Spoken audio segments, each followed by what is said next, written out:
Before this video starts, I just want to give a massive shout out to all my channel members. If you want to receive a shout out, then become a channel member today and you'll be shown on screen like all these other channel members here. Anyways, enjoy the video. On December 18th, version 14.1 dropped in the Japanese version and dropped on January 23rd for the international versions. This update contains a lot of content and I want to talk about everything that was added into this version. Since we have loads to cover, all I ask is if you enjoyed this update analysis video, then be sure to give it a like and subscribe to the channel if you haven't already, and comment what was the most exciting thing about this update was for you. Anyways, let's get to the new content.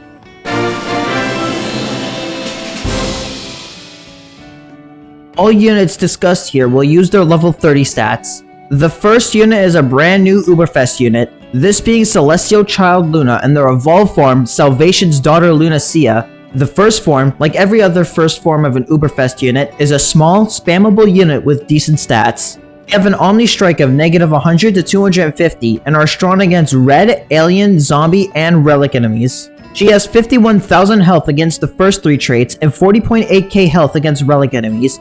As for their effective damage, they deal 16.8k damage against the first 3 traits and 14.5k damage to relics. They also have a 50% chance to freeze these traits for 1 second or 1.2 seconds with treasures. They are also capable of spawning an explosion at 200 range with a 50% chance to do so. They are also curse and explosion immune and are also a zombie killer. The first form can provide a lot of value to many of the targets she is able to target. Most red and zombie enemies have a rather short standing range, allowing her to be spammed to provide solid damage, especially thanks to her explosion whenever it goes off. She is somewhat usable against aliens, but her 200 range does limit her options to the more melee-based enemies, and since most relic enemies are mid-rangers, she is best at handling them with the stepping stone, but she may still struggle at this. If you're able to get additional levels for her, the first form is able to get the needed stats to be a solid, spammable rushdown unit for most relics, as well as boosting her usage against her other traits.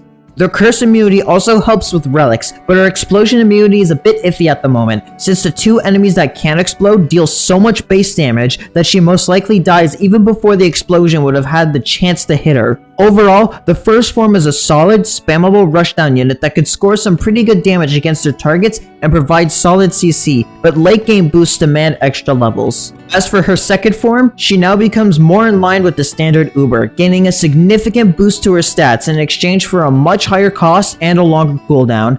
Her range now goes to a standing range of 400 and an Omni Strike of -100 to 450, allowing her to hit further back, with the explosion forming at 400 range. At level 30, her health against her 3 targets is now 191,000 and 153,000 against relics. Her damage outside of the now guaranteed explosion is 32.1k and 26.7k to her respective targets. Explosion also doubles this damage, turning it to 64.2k damage and 53.5k damage respectively. Her freeze is also now guaranteed and now lasts for 2 seconds for relics and 2.4 seconds for the rest of her targets.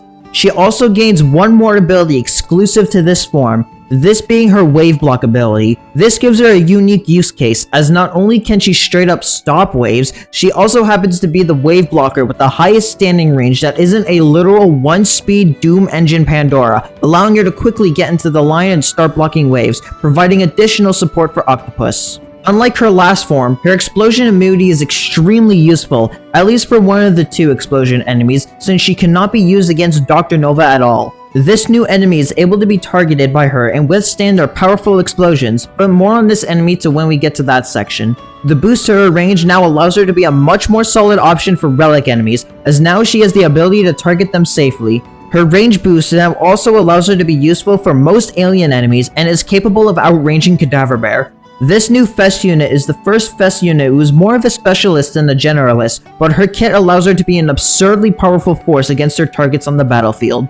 The second new unit is Dodgeballer Cat, which is a reward for beating a brand new brutal advent stage. They're a traitless Aku crowd control unit that slows for 2 seconds, has a 50% chance to spawn a mini wave, is curse and surge immune, and is a Sage Slayer. This unit is pretty solid at crowd controlling these 2 traits, with a solid cooldown of only 9 seconds and a great standing range of 305, allowing them to outrange the likes of Condemned Peng, Aros, Akugori, and even Rain D. This unit is able to support your more offensive units in keeping these enemies still, especially Hitman, as they can be quite prone to missing due to their inner LD being so short from their standing range. Their surge immunity is also helpful for dealing with the many regular and death surges that spawn from many Aku enemies, giving them good survivability from them. Currently, there are only 3 surging traitless enemies, these being the Cappy Twins and Master Ural, but the thing you need to know about this unit is that because you'll unlock this unit so late, there is a chance that all 3 of these enemies have been defeated already. If you somehow haven't beaten them yet, then they're able to be a useful counter, though in Cappy Kawano's case, you would need a stepping stone. Their curse immunity, while useful, may not get much use due to this unit being somewhat fragile. The main use of this curse immunity is to counter Loris and the curse base. Last is their Sage Slayer, which for now isn't anything to write home about. Currently, the only 2 Sage traitless or Aku enemies are both weak peons that don't really warrant any crowd controlling. However, it is possible that in the future, they can get some use as a possible counter to some future traitless or Aku Sage enemy. They have 28.9k health against Sages and deal 5.2k damage to Sages. Overall, a solid Aku and traitless crowd control unit who is able to provide a ton of support for your attackers, though the Sage Slayer aspect is a bit lacking, but this may be improved in the future. Last is a unit that used to be a placeholder until it was officially given data in version 14.1.1 of the Japanese version, this being a new Madoka Magica Uber that is a variant of Shitakiri. Since this unit is a Shitakiri variant, they share a lot of similarities. The main differences between the two is the targets, with Madoka and Homura cats targeting floating and alien enemies and having a level 1 mini surge that spawns between 150 to 600 range. This unit slows and curses for 2.4 seconds. Madoka and Homura cats are still rather slow, but their targets allow their abilities to be much more useful compared to regular Shitakiri in terms of crowd controlling. One of the main defining traits of alien enemies is that a lot of them have some sort of crowd control ability, including a lot of starred aliens having warp. Being able to shut this ability down for a good while on units like Star Pang and Mesmocosmos Cyclone can make them much easier to handle. The mini surge, due to the wide spawn area, makes it less consistent than the mini wave. However, this can be a positive, as it can be used to possibly knock back and possibly curse many of the higher ranged alien enemies that would cause some trouble. As for the floating matchup, it's a little bit more on the weaker side, as most common floating enemies with crowd controlling abilities are already alien enemies, meaning the curse against non-alien floating enemies is really only useful on Black Cyclone and Engabaru, giving it a lot less applications. The knockback can still be useful to keep some bun-buns in check, or have a knockback mini-surge knocking back something like Muth. While the floating matchup is not the greatest, their alien matchup is extremely solid due to the many alien enemies sporting annoying crowd control effects that could be shut down by curse, though do mind the higher range enemies. As is the case with the first form being a Shitakiri variant, the second form is a Chun-Chun variant. When compared with Chun-Chun's general stats, Magical Cat Magica has 16% more health and deals 20% more damage. This form also has a 100% chance to spawn the mini surge between 150 to 600 range, shares the same targets as their previous form, and is wave immune. This unit works best on mixed stages that feature floating and alien enemies, as they prevent too much pushing as they are quite fast, but this does not mean they can't work on pure floating or pure alien stages. The second form is also more capable of stacking the crowd control effects due to the guaranteed mini surge and crowd control effects of knockback and curse. Their high speed can also make a boss like Queen Bee much more manageable, being able to curse her to make it easier for units to get into her blind spot without the worry of being slowed. Their wave immunity is somewhat niche. While it can be pretty helpful on stages with aliens or floating as a support for an actual waving enemy, their use case against the actual waving aliens and floatings is eh. They could be a solid option to keep juggling Bun Bun Symbiote to make them much more manageable, but that's really it, as every other floating or alien waving enemy is either extremely weak, requires a different game plan, or is a one-time nuclear bomb. This second form overall has a solid use case as a solid alien cursor to help keep many of the crowd control effects in check, but their floating matchup is not really there.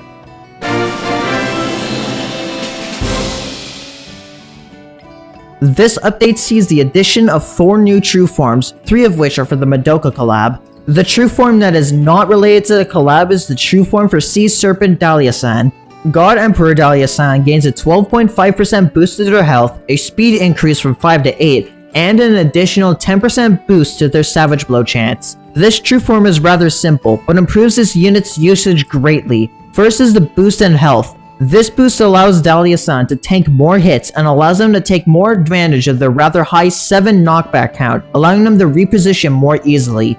Their speed boost now makes them 60% faster, allowing them to reach the front line much more easily and allowing them to be much more active. Last is the increase to the Savage Blow chance, which is now 30%. This effectively gives an 18.3% DPS boost, allowing them to output much more damage more consistently. Overall, like most of the Colossus Slayer true forms, they have been given simple boosts, but have always been pretty solid, and just like the other ones, have all been worthwhile pickups. In order to get this true form, you need 3 green and yellow cat fruits along with 4 epic cat fruits. Then we have the true form of Madoka Kaname, Ultimate Madoka. She gains a significant 27% boost to her health, a 12% boost to her damage, increase to her animation length and TBA, zombie and relic targeting, Z-killer and curse immunity, and has her strong swapped for massive damage.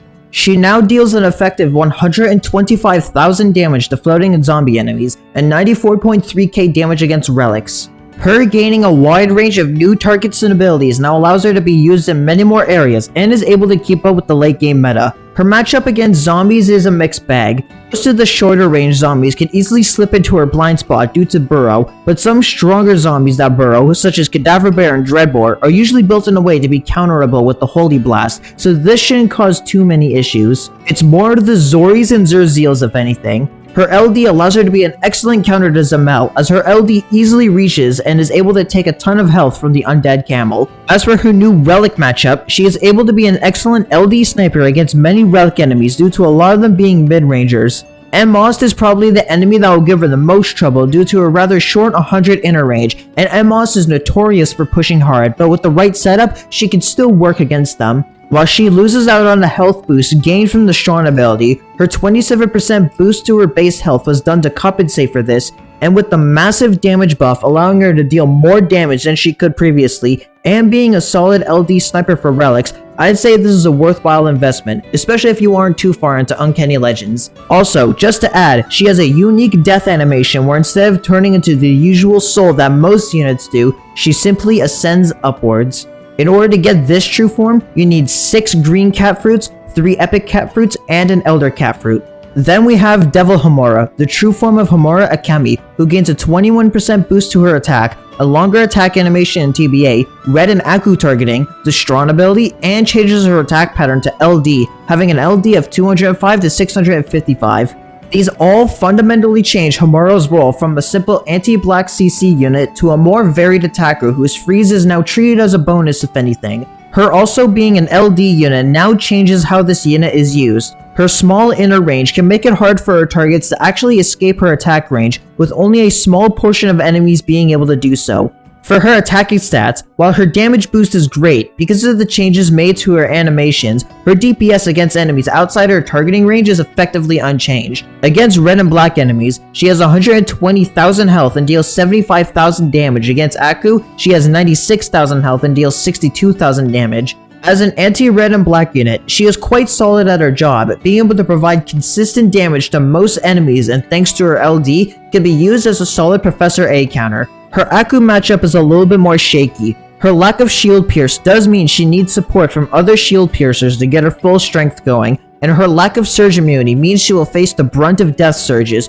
which can cause her to lose a lot of health very quickly. Her performance against red and black enemies becomes solid, but due to the lack of any real anti-Aku measures, her performance is on the weaker side. In order to get her true form, you need 3 purple, red, and epic cat fruits alongside an Aku cat fruit. Last is the true form of Nagisa. She gains multi-hit, where her first hit still deals 34,000 damage, but her other 2 multi-hits deal 1.7k damage for a total of 38,000 damage. She also gains a 30% chance to break barriers and a 30% chance to dodge alien and zombies for 2.4 seconds.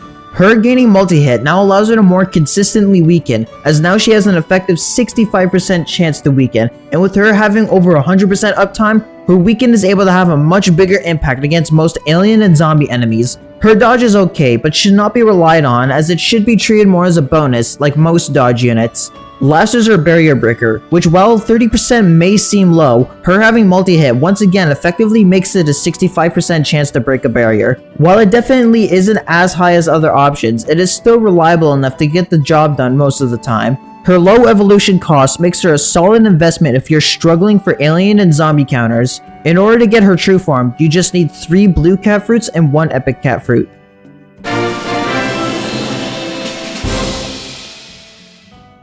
This update sees the addition of one Ultra Form, this being Bazzy Phoenix, the Ultra Form for Bazzy Bastra. They gain a 26% boost to their health, an 8% boost to their attack, an increased backswing from 1.1 seconds to 1.4 seconds, a range boost from 390 to 430, a speed boost of 8 to 12, and a 100% chance to weaken for 4.8 seconds. All on paper, this Ultra Form sounds great due to the amazing boost to a huge chunk of their stats, and in practice, it does show quite well. The main issue with this Ultra Form is simply the expenses that it takes to get this Ultra Form. Bazzy Bastra is already one of the best anti-alien nukers in the game and really doesn't need all these extra things. Your Dark Cat's Eyes could be better spent on an Uber who does need a significant boost with their Ultra Form. Unless you really want to squeeze as much out of Bora as possible or a Bora superfan, you could easily pass on this Ultra Form.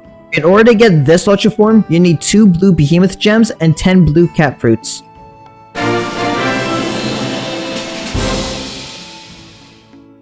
Two units gain talents this update, these being Fabled Adventurer Girl Kana and Immortal Amakusa. Both gain standard attack and defense talents. First is Kana, who gains movement speed, survive, and slow immunity talents. Kana is already a pretty fast unit, and her speed talents are actually somewhat of a detriment if you decide to max them out, as it causes her to rush in way too quickly. Their speed talents are like a Chronos situation, where getting a level or 2 is fine, but boosted too much and now your defenses can't catch up. Survive is an alright talent, as many of the enemies you may use her on can easily chip her health if given the chance, but being able to have that extra time to land hits could always change the tide of a battle with her. Last is her slow immunity, which is only really useful for Scissorex, as slow is pretty much non-existent on black enemies, and Engabaru's slow isn't enough to really be an issue for her. If you use her against Scissorex, then it's a worthwhile pickup, but the rest of her non-stat based talents can be skipped. Second is Immortal Amakusa, who gains dodge, freeze immunity, and recharge reduction. Amakusa is somewhat on the more bulky side of anti-Aku Ubers, so the dodge is able to help boost his survivability, though it shouldn't be too relied on as it's only a 20% chance to activate. Their freeze immunity turns Amakusa into a solid Baku counter, as he is able to deal a good chunk of her health by juggling her and not need to worry about her powerful freeze. It is also helpful for being able to nuke Wicked Face more consistently and allows him to be a solid chunker of the omens, though dodge talents are able to help with that due to being outranged by 10. The cooldown reduction turns Amakusa's cooldown from 137 seconds to 127 seconds, giving him an 8% faster recharge. The cooldown talents aren't exactly the strongest on them, as the time it reduces isn't really worth the NP. Dodge and freeze immune could be quite solid, but the cooldown reduction isn't enough to be worth the MP. If there's one main thing to take away from him getting talents, is now that there's a unit who can actually use a massive damage Aku Orb that isn't Amaterasu or Redhead Yuki, so if you have one of those laying around, you might as well give it to Amakusa. One unit gains Ultra Talents, this being King Gamarion. They gain cost reduction, a 50% chance to curse for 6 seconds, and slow immunity. King Gamarion's cost reduction brings his cost down to 4,125, which isn't the craziest cash reduction, but it's still pretty solid. Their slow immunity isn't the most exciting talent, as Gamarion is already really slow, though it does help for the likes of Tarsiriel. Last is their curse, which is quite good surprisingly, as it has an impressive 90% uptime, allowing them to completely shut down the likes of Sleipnir, Wing Piggy, Gokuraku, and Archangel XL. However, the catch is that the curse only has a 50% chance to activate, which can cause it to not actually proc in times of need. If there is one takeaway from their Ultra Talents, is that if you do use them as your primary Angel or Black Tanker, as this unit does appreciate any stat boosts, then curse and cost down are solid investments, but if you don't, then you can skip these Ultra Talents.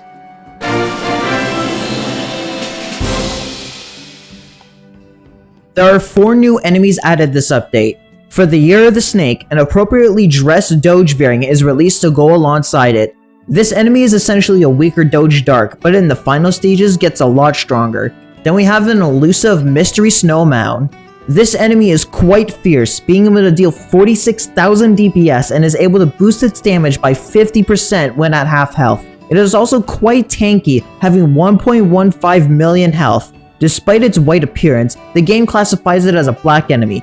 Now that I mention it, this enemy does share a lot of similarities with Razorback, but what do y'all think? Then we have our first multi-traded sage enemy with Professor Alberly, who is a black floating sage enemy. They aren't the tankiest enemies in the world, but they can hit hard, have an Omni Strike of negative 300 to 440, and will freeze all units for 4 seconds, having a sizable 83% uptime. Last but definitely not least is Xenobeast Bunaglios. This big guy is the brand new Advent boss in which you can unlock Dodgeballer Cat. They're an alien behemoth enemy and the first Bun Bun variant to not be floating. Another trait that separates them from the rest is that they don't constantly attack, but when they do, it hurts.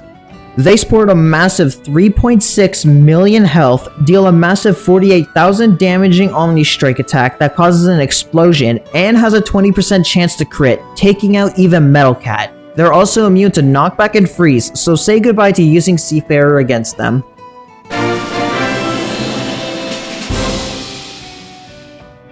The new subchapter is the On Guard Shrine. The first stage is the Incompetent Watchman, which has Ms. Devils, Dogensteins, Professor Alberly, Bum Bum Black, and the Behemoth. The Tender Trap has Ursa Major, Mini White Cyclone, Golem Sunfish, Midnight D, and Wing Piggy. Autowalk Labyrinth features Metal One Horn, Super Metal Hippo, Professor Alberly, and Diabrolos.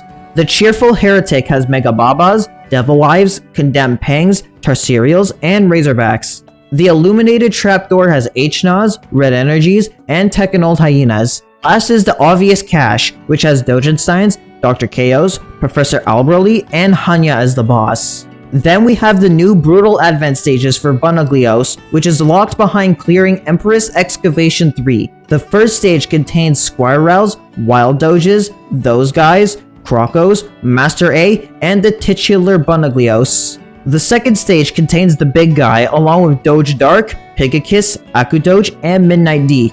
Big Explosion Guy is present in the third stage, as well as Those Guys, BB Bunnies, Low Bun Buns, Sorrels, Moose, and a single Teacher Bun Bun. The final stage contains Wild Doge, Trolley Bloggers, Devil Wives, Aryans, and Kurokroc along with Bunaglios. This update adds 2 new Otherworld Coliseum maps, with the first one reusing a condition, being cooldown equality. If you want to learn more about that condition, you can check out my 13.5 video. Round 1 features Old Horn, Gabriel, Baba, Kangaroo, Haki, and Borofims. Round 2 features Ultra Baba, Celeboodle, Croxo, Otham, Overseer Neandum, and Loris. Round 3 features Wild Doge, BB Bunny, JJ Jackrabbit, One Horn, Cappy, Papo, and Ahirujo. Clearing this stage on 1 and 2 star grants a rare ticket in the Missions tab for each star cleared. Round 4 features Coffin Zoge, Honey Wanwan, Gardenio Bros, The Face, Master A, and Mini White Cyclone. Round 5 features Doge Dark, Condemned Pang, The Faliverant, and Rajakan. Clearing this stage on 1 star grants 2 Platinum Shards, and on 2 star grants a Dark Cat's Eye through the Missions tab. 2 stars 120% magnification. The second new Coliseum uses a new condition. The special clearance sets the cost and cooldown of special units to 30%. For example, Awakened Bahamut will now cost 1,350 to send out and will take 29.36 seconds to recharge. Round 1 features Squirrel, Ginger Snake, JJ Jackrabbit, Relic Doge, Boar, Honey Wanwan, and Loris. Round 2 features Doge Dark, Sorrel, Dark Otter, Berserkori, and Toucan. Round 3 features Sir Seal, H-Na, Razorback, Kamel, and Reynard. Clearing the stage on 1 and 2 stars grants a rare ticket in the Missions tab for each star cleared. Round 4 includes Relic Doge, Honey Wanwan, Condemned Pang, Devil Wife, Golem Sunfish, and the Behemoth. Round 5 includes Loki, Celeboodle, Sorrel, Dachshund, Arost, Emost, and Old Horn. Clearing the stage on 1 star grants 2 Platinum Shards, and on 2 star grants a Dark Cat's Eye through the Missions tab. 2 stars 120% magnification. To go along with the Mystery Snow Mound, we have a new stage with it added to the Snow Doge event. This stage contains Package Doge, Ice Doge, Doge Dark, Snowball, La Mammoth, and the titular Mystery Snow Mound.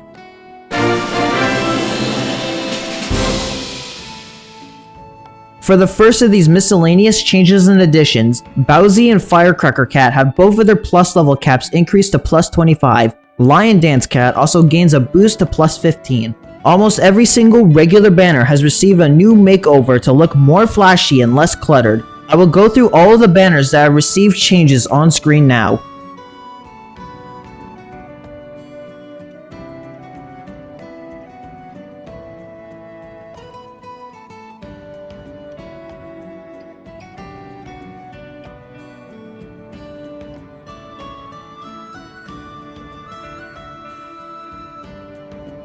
Content creators and those who stream the game to their friends can now rejoice, as now you need to actually tap the inquiry code for it to be shown. Here's to no more accounts being stolen by someone snagging an inquiry code that isn't theirs. 2 new Meow medals have been added. These include a medal earned for beating all of the bungalow stages and a medal for clearing all 100 floors of Labyrinth. A new cat combo was added, this being the Thunder Heel drop featuring Thunderjack and Low Macho Legs. It is a unit defense small combo. Last are the new user rank rewards. User rank 24,000 nets a rare ticket, 24,100 nets a platinum shard, and 24,200 nets 3 Sprocket Z.